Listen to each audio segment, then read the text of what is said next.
최근 중국은 미국이 추진하는 반도체 공급 동맹 치포에 한국이 참여하는 것에 대한 견제를 계속하고 있는데요. 이에 대해 반도체 업계에선 미중 전략 경쟁에서 반도체가 갖는 절대적 중요성과 미국의 제재 속에 심화하는 중국 반도체 산업의 상대적 낙후성 등 때문이라는 분석입니다. 중국은 한국이 북대서양조약기구와의 협력 및 인도-태평양 경제 프레임워크 참여 때도 일정한 견제가 있었습니다. 하지만 이들 사안이 중장기적으로 중국의 핵심 이익과 중대 관심사를 건드릴 수 있는 이슈로 간주했다면 치포 사안은 더 다급하고 현실적인 이슈라는 것이 중국의 인식으로 보입니다.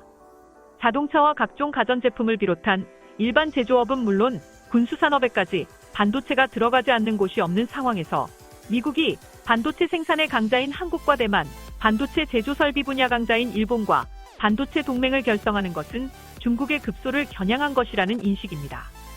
자오리젠 중국 외교부 대변인은 지난 19일 정례 브리핑에서 미국은 인위적인 산업 이전, 디커플링을 시도하며 국제무역 규칙을 파괴하고 글로벌 시장을 분열시키고 있다며 산업 이전과 디커플링을 지적했습니다.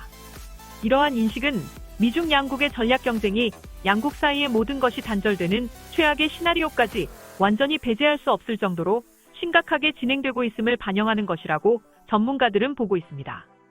여기에 더해 반도체 영역에서만큼은 아직 굴기를 이루지 못한 중국의 내부 사정도 있습니다. 지난해 중국의 반도체 수입액은 3,500억 달러로 중국 전체 수입액의 13%를 차지했습니다.